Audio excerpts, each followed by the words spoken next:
Hello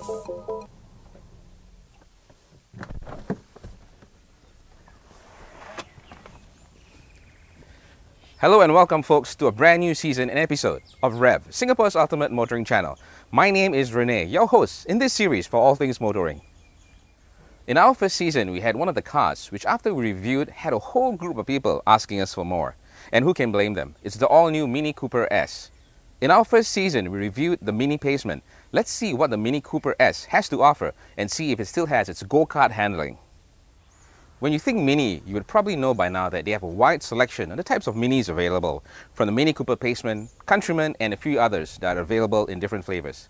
So let's find out more about the Mini Cooper S, also codenamed F56.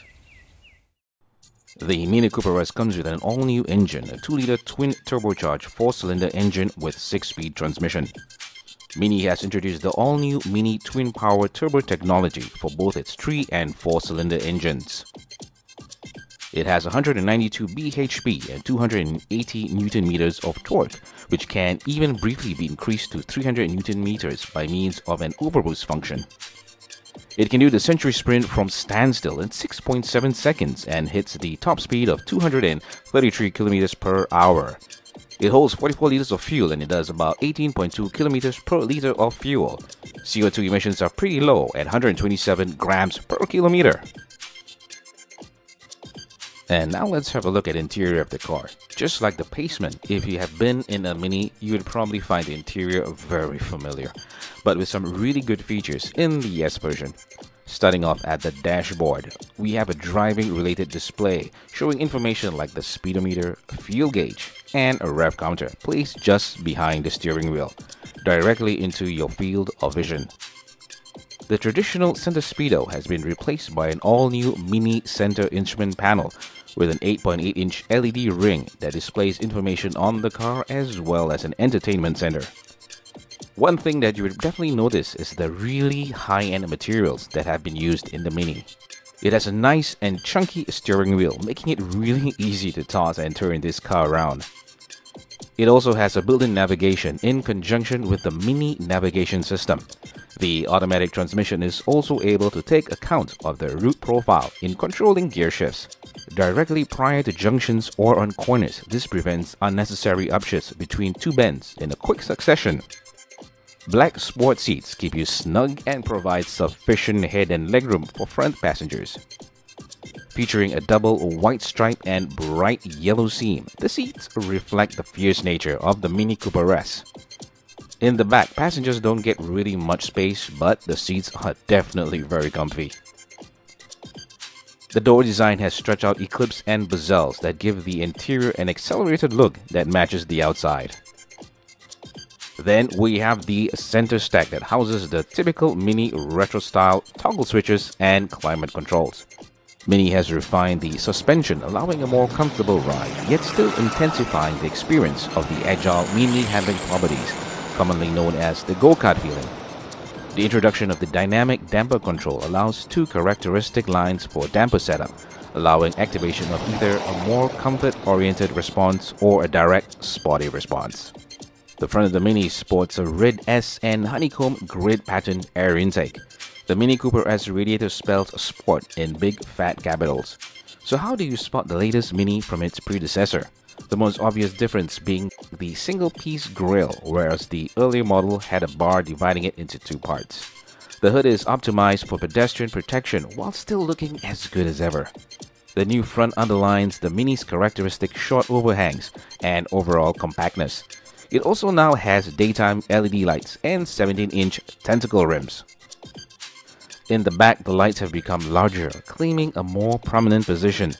Drawn into the hatch and surrounded by a chrome frame, the taillights have been redesigned to a rounded-off rectangle and offering a more chunky overall look in the rear. Also, we have the twin chrome tailpipes.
the Mini is really fun to drive.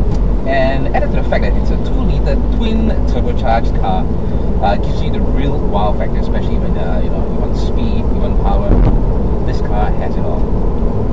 And as we take corners, as you know, the go-kart feel that Mini has in all its models basically also comes forward with this car as well. And the good thing about it is, when I take corners, it just basically dives in. It eats up corners like, I don't know what to say, but really, it's really fantastic. Let me show you that example as I take a corner right now.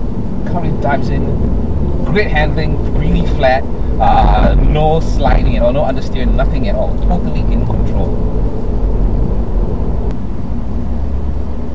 The ring that goes around the gear stick here basically allows you to switch between 3 different modes.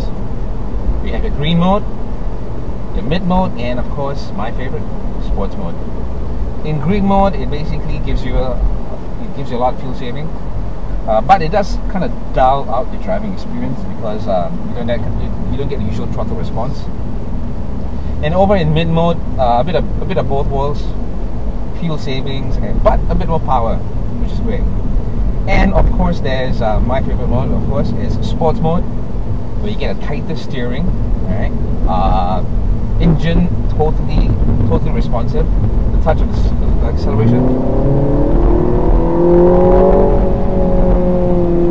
There you go. More power, revs increase as well, which of course makes you feel, like I said before, being a bad boy. Overall, driving the Mini is, of course, it's an easy car to drive. Honestly, it is really easy to drive. You get everything. You get a compact car, you get a powerful car, 2-liter twin turbocharged. Despite the new changes to the Mini Cooper S, it's still a Mini, offering you a really fun drive with power to boot. Now being more fuel efficient and having loads of features at the same time. If you're planning on getting yourself a Mini Cooper S, it will cost you $170,300 inclusive of COE, and the road tax is $1,210 annually. As with all new Minis, there's a host of add-ons that you can actually add to personalize your Mini to suit your own liking and also style. To find out more and even do a test drive, all you need to do is head on down to Europcar's Private Limited, Mini's authorized dealer. We would like to thank Europcar's Habitat Private Limited for letting us have the Mini Cooper S for our review. Well, this ends our first episode of the second season of Rev, and we do hope you had as much fun watching this as we had bringing it to you. We do hope you'll join us on our next episode of Rev. Till then, drive safe. Do remember to like us and join us on our Facebook, YouTube, Twitter, and Instagram at the links below. If you would like us to showcase a certain car model on our show, leave a comment below or message us on our Facebook.